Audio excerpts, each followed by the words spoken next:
Mulibot sa 40 ka nasod si Miss World 2013 Megan Yang aron mangayog dugang hinabang alang sa mga biktima sa bagyong Yolanda sa Kabisayan. Mao kini ang gipasalig ni Yang sa iyang mubong courtesy call sa Cebu City Hall niadtong Biyernes. Ryan Soroti, Sugid Limi. Sawa pa mo ani sa Subo niya itong Biyernes si Miss World 2013 Megan Yang, iya unang gibisita ang Samar, Tanawan, Ormoc City ug Tacloban City sa Leyte aron personal nga masusi ang kahimtang sa mga bata. Magmugna sab sila og mubo nga video presentation aron ipakita sa taniyang bisitahong nasod aron mapakita ang kahimtang sa mga biktima sa bagyo. Maraming tao pa talaga na kailangan ng tulong outside of Tacloban. So ito talaga yung gusto natin bigyan ng pansin, na gusto natin sila tulungan. And we're going to play the film in each one of the 400 visit, so that they get a chance firsthand to see what's going on, to see the good that's going on, to see the hard work that's being done. Paninguhaon sa niyang nga mahimamat ang mga Filipino community sa tanang nasod nga iyang mabisita. Mikabat sa 1.2 milyones dolyares ang nadawat nga donasyon ni Yang alang sa Pilipinas sa iyang pagbisita sa Amerika, Hong Kong, United Kingdom ug Indonesia. Ang tanan niyang mahipos nga donasyon ihatag sa Philippine Red Cross. Malakas ang Red Cross because we have to abide by principles. And those principles are important. We're very transparent and nothing to be worried about. And I'm happy to put a smile on their face. And at the same time, we want to reassure the people there that, this is a time where it's not just about giving, or receiving things. It's about for them to do their part as well. Lagip nga gibisita ni Miss World 2013 ang mga nagbiktima sa 7.2 magnitude nga linog sa Bohol. Ryan Sorote, News 5.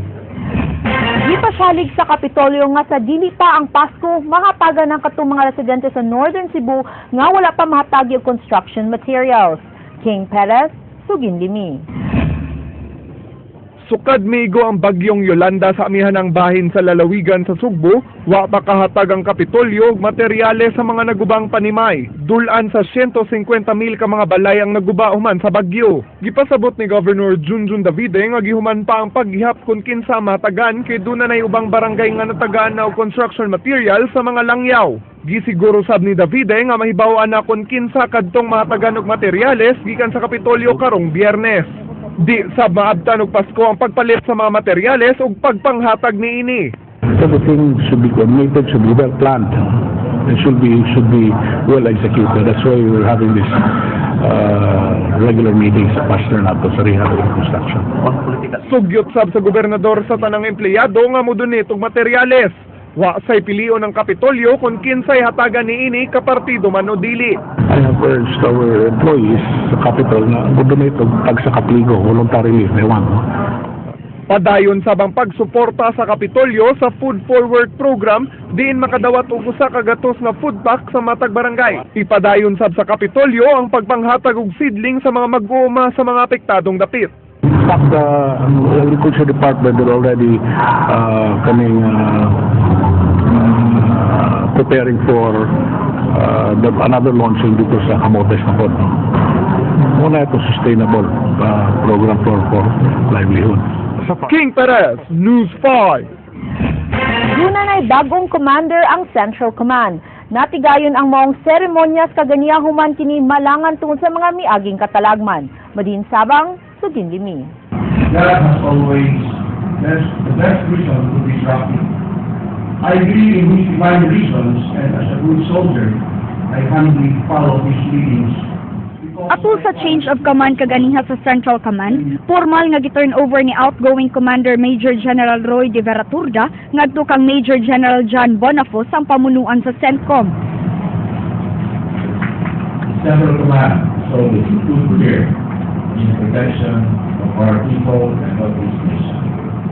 Mitambong usab sa maong kalihukan ng Chief of Staff sa Armed Forces of the Philippines, General Emmanuel Bautista. Si Major General Bonafos kanhina assign sa Nueva Ecija sa Special Operations Command. Samtang si Major General de Veraturda adto na i-assign sa Western Command sa Palawan. Ang Western Command mo'y gitahasan nga mubantay sa kontrobersyal nga Spratlys Island nga giilugan sa nasod sa Pilipinas ug China. Matod ni de Veraturda, dakong hagit kaniya ang bagong katungdanan apan iyang gipasalig nga iyang buhaton ang tanan isip pangu sa Western Command. Every assignment has equal responsibility, and you just have to give it all in every assignment. Sa pikas gabahin, giauhag sab ni Bonafo sa mga armadong tao nga mipahimo sa kahimtang sa mga naapektuhan sa bagyong Yolanda. Nga likayan ang kagubot ug makigsabot aron daling makabangon sa nahiaguman nga kalisod. Kini subay sa mga nanggawas nga report nga padayon gihapon nga nagpabadlong ang mga armadong tao sa Eastern Visayas. Lahat ay tulong-tulong sa pag-reconstruct at tama yung sinabi ninyo na mas maganda kung lagare, martilyo, pako at mga kagamitan para sa reconstruction effort ang ating ilabas at hindi yung kung ano-anong mga bagay na makakapinsala sa mga taong nangangailangan sa panahon ngayon. Ang maong awhag ni Bonafos gidasunan usab sa mensahe ni General Bautista na unta magtinabangay ang tanan. Marami tayong problemang hinaharap. Yung climate change, nakita natin yung effect nito dito sa Visayas. Nakita natin yung mga problema natin sa territorial disputes natin. So kinakailangan tayong lahat magkaisa na bilang isang bansa. Kailangan na hintunan natin yung ating mga internal conflicts at imbis na tayo mag-away, tayo magpatayan, kailangan tayo magtulungan, magkapit-pusik sa tunay na diwa ng Pilipino, yung diwa ng bayanihan.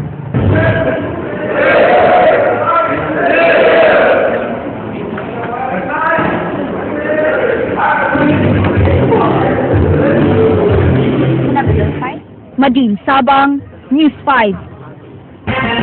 Kapin sa usa ka bilyon ka pesos gipaningil sa City Hall sa PhilInvest human napakyas kiniughatag sa bahin sa siyudad sa ilang joint venture agreement. Si Mayor Michael Rama ni mando sa City Legal Office sa pagpadala og demand letter. Matod ni City Attorney Jerome Castillo, 159 million pesos pa lang ang inisyal nga nahatag sa PhilInvest. Gani ang 150 million pesos nahatag karon lang tuiga. So as our joint partner, wag ginato sila ato silang gi-accommodate, gitagaan nato sila rason nga ma-compute unsa bagang gani. Pero hangtod karon gid wa pa man gud kang ibayad based sa katong contractual obligation. Okay, kanang i-demand ta kay nangita na nagitaasa naman fees lang, no? And do not allow us to resort to legal remedies because kani contractual obligation naman eh.